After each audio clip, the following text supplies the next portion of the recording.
Bonjour à tous et bienvenue dans ce 8e cours de philosophie générale consacré à la notion de langage. Aujourd'hui, je vais conclure mon itinéraire de réflexion sur le langage en opérant un retour à la pensée de Freud et en prolongeant ainsi un aspect que j'ai esquissé à la fin de ma précédente vidéo sur le Tractatus de Wittgenstein. En effet, on a vu que Wittgenstein considérait comme un sentiment dit mystique les limites du dissible et que le silence était ce qui correspondait le mieux à ce qui ne pouvait être dit, puisque les limites du langage coïncident avec les limites de notre monde et de la totalité des faits que notre langage peut prendre pour objet. Pour Wittgenstein, je ne dis rien si je ne dis rien de concret. Il y a un usage illégitime du langage qui consiste à utiliser des mots qui ne renvoient à aucun contenu réel. Sauf que, et c'était là le point problématique j'annonçais que j'annonçais pour faire évoluer encore un peu notre réflexion sur le langage, il y a dans notre langue bien plus que des mots renvoyant à la structure du réel lorsque nous les assemblons. Mais ça, Wittgenstein l'a bien montré puisqu'il reconnaissait que tout ce que nous pensons ne se réduit pas à une expression symbolique de la réalité. En effet, il y a dans la manière dont nous structurons nos propositions quelque chose d'ineffable qui échappe aux limites non seulement du dissible, mais même de ce qui peut être montré et qui doit immédiatement faire l'objet d'une interprétation. Le langage doit lui-même, en cas d'incohérence ou d'inconvenance apparente, être interprété à partir des mécanismes inconscients qui président à sa structure.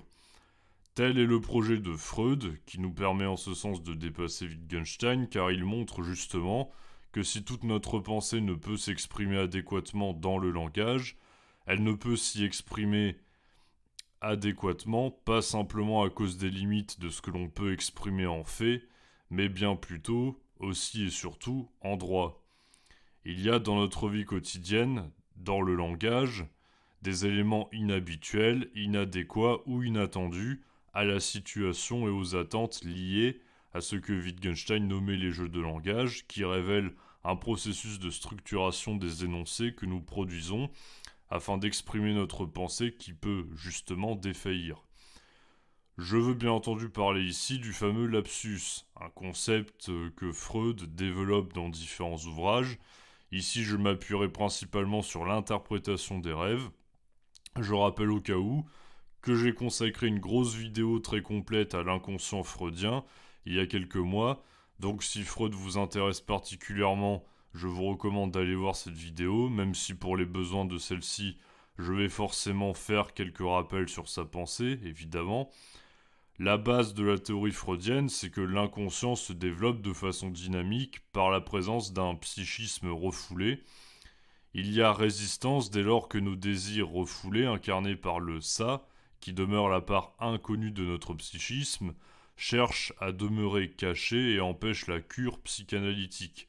Toutefois, cette part de notre inconscient cherche à s'exprimer tout de même de manière déguisée. Dans l'interprétation des rêves, Freud montre justement que le rêve est la voie d'accès royale à l'inconscient, puisqu'il estime que les rêves que nous faisons résultent d'une activité de notre psychisme qui échappe au contrôle de notre conscience. Toutefois, il y a dans nos rêves beaucoup de choses qui peuvent paraître peu claires et confuses, raisons pour lesquelles le psychanalyste est là pour interpréter le contenu du rêve et il le fait avec une clé, un outil herméneutique si on peut dire, qui est le phallus, plus précisément le désir sexuel, puisque pour Freud, toute notre énergie a pour racine notre libido. J'ai déjà expliqué dans mon autre vidéo de qui cette idée provenait originellement. Je reviens pas là-dessus ici. Je rappelle également que notre surmoi est la partie de notre inconscient qui est liée à la dimension sociale de notre moi. Notre moi, c'est-à-dire vous et moi, à qui nous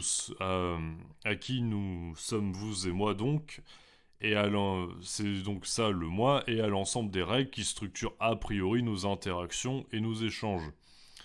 Je fais ces quelques rappels et je prends l'exemple du rêve parce que dans la théorie freudienne du lapsus, il y a cette idée importante selon laquelle, de la même manière que le rêve révèle de façon symbolique et déguisée l'assouvissement d'un désir qui ne parvient pas à se réaliser de façon concrète dans la vraie vie, à cause de la présence de tabous que nous intériorisons et qui structurent notre surmoi, eh bien le langage est lui aussi en proie à une potentielle forme de symbolisme qui échappe au domaine du conscient. Il y a un couple de concepts très importants que Freud utilise dans l'interprétation des rêves et qui demeure un apport formidable par rapport à l'herméneutique comme domaine lié à l'étude du champ de l'interprétation, c'est la distinction entre contenu manifeste et contenu latent. Qu'est-ce qu'un contenu manifeste pour commencer? Je vais vous donner un moyen mnémotechnique efficace pour le retenir. Un contenu manifeste, c'est un contenu qui se manifeste. Voilà. Un contenu qui se manifeste à nous d'une façon directe, et la manière dont ce contenu se manifeste dans un rêve ou dans un usage imprévu et involontaire que nous faisons à un certain instant du langage, elle est symbolique. Le contenu latent, quant à lui, c'est ce qui se cache sous le contenu manifeste, ce qui n'apparaît pas explicitement, ce qu'il reste à déchiffrer, et qui se cache derrière le rêve désordonné et peu clair, derrière le lapsus. Tout le travail du psychanalyste va consister, selon Freud, à interpréter le lapsus, par exemple, comme le contenu signifié, le contenu latent donc, qui se cache sous le contenu signifiant. Le lapsus étant interprété comme cachant quelque chose d'inconscient, justement. Un désir inassouvi qui a eu recours à un biais lié au langage pour s'extérioriser de façon détournée. Le lapsus, vous le savez déjà sûrement, mais c'est l'usage d'un mot ou d'un signe, car les gestes du corps peuvent être interprétés comme un langage pouvant trahir ce que nous pensons ou voulons réellement, ou ce que nous voulons réellement. Eh bien, le lapsus donc échappe au contrôle de celui qui va prononcer un mot ou une suite de mots, ça va être le résultat justement de cette espèce de décalage entre ce que la personne souhaitait ou pensait vouloir exprimer et en fait ce qu'elle souhaitait au fond d'elle exprimer. Le lapsus est la preuve que nous pouvons utiliser un mot ou une suite de mots indépendamment de ce que nous avions cru vouloir dire. Et de fait, nous manquons ce que nous pensions vouloir exprimer en exprimant autre chose à la place. Par exemple, dire restez donc debout, je vous en prie, à la place de ne restez donc pas debout, je vous en prie, trahit le désir que nous aurions à ce que celui qui se tient en face de nous ne puisse pas s'asseoir et souffre un peu plus longtemps. Encore moins bien intentionné dans le genre, on aurait le fait de dire je regrette que vous soyez déjà rétabli à la place de je regrette que vous ayez été malade. Ces exemples illustrent assez bien le lapsus car ce sont des phrases totalement impersonnelles, le fait de demander à l'autre de s'asseoir ou lui dire qu'on est content qu'il aille mieux, qui font partie des politesses dont nous faisons preuve de façon mécanique en société sans nous poser de questions. On entre ici dans le domaine de l'irréfléchi, et vu qu'on est un peu moins sur ses gardes, c'est le moment rêvé pour notre langue de fourcher, et pour notre ça incarnant notre personnalité profonde, échappant aux règles de bienséance, de s'exprimer.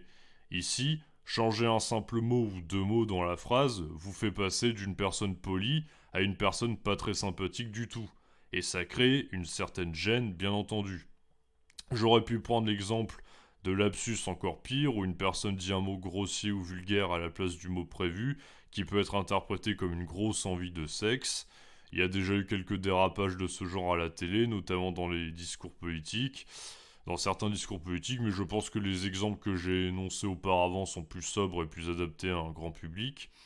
Si on applique les concepts que j'ai évoqués juste avant dans la phrase je regrette que vous soyez déjà rétabli, le contenu manifeste vient du caractère inattendu de la phrase suivante dans un contexte social, à minimum cordial, et le contenu latent que l'on peut interpréter, c'est punaise, qu'est-ce que j'aurais préféré qu'il reste chez lui, je peux pas me le voir, ou me la voir, peu importe. Il va de soi, toutefois, qu'un lapsus reste autrement plus facile à interpréter qu'un rêve, puisque l'on peut immédiatement comprendre ce qu'il révèle à partir du contexte dans lequel il a lieu. Le travail du psychiatre concernera donc davantage, en moyenne, en l'interprétation des rêves. Un jour, je ferai peut-être une petite vidéo d'exemple d'interprétation de rêves par Freud. Vous verrez, c'est pas triste du tout. La censure est donc, on peut le dire, un phénomène social qui est lié à la présence d'autres individus que nous en société et cette censure a lieu malgré nous. Ce que révèle précisément le cas du lapsus comme décalage échappant au contrôle de ce que nous voulions initialement dire, c'est le décalage produit entre ce qui a été dit et ce que l'on pouvait attendre de la personne qui conduit à interpréter le lapsus comme la marque d'une intention contraire aux attentes sociales. Le lapsus venant ainsi symboliser cette intention cachée aussi bien à l'interlocuteur qu'à celui qui a accompli le lapsus malgré lui. Par ailleurs, Freud dit la chose suivante dans l'interprétation des rêves concernant la dimension analogique de la censure que nous appliquons nous-mêmes à notre langage sans nous en rendre compte, je cite: nous retrouvons dans la vie sociale de semblables déguisements. L'écrivain politique se trouve dans une situation analogue quand il veut dire des vérités désagréables aux puissants.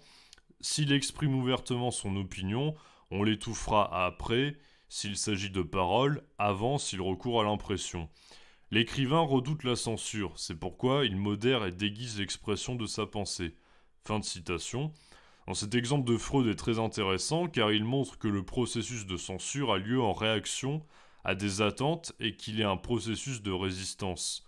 On pourrait le dire puisqu'ici il s'agit d'autocensure, inapparent qui ne doit surtout pas apparaître comme tel à ceux qui représentent une certaine autorité tyrannique et qui ne veulent pas qu'on les conteste. Ils incarnent un cadre au-delà duquel la liberté d'expression n'a pas le droit d'aller. Par analogie, la censure qui a lieu dans le mot d'esprit, qui repose sur des touches d'ironie ou d'humour suffisamment bien dissimulées en principe, a lieu de façon élaborée. Enfin, cette censure-là, elle a lieu de façon élaborée dans le rêve confus, voyez.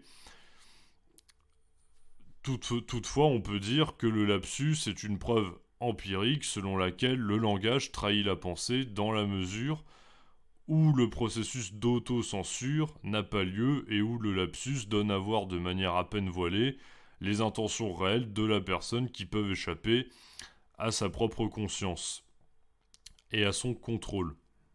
On peut donc en conclure avec Freud que le langage peut être porteur en lui-même d'un sens caché qu'il est possible d'interpréter, sens qui nous révèle potentiellement à nous-mêmes nos véritables intentions. De fait, on en arrive également à un point décisif qui est relatif à la dimension culturelle du langage par rapport à l'emploi de la parole. C'est le même processus de censure que celui de l'écrivain persécuté auquel nous recourons par le choix de certains mots plutôt que d'autres, à ceci près que cela a lieu de façon inconsciente par la pression qu'exerce notre surmoi sur notre conscience, car la société et ses règles de politesse et de savoir-vivre influencent à notre insu cet artifice de communication qu'est le langage. Voilà, j'ai terminé mon itinéraire de réflexion sur le langage, on aura vu pas mal de choses à l'arrivée. Je pense que ça serait compliqué de faire plus complet.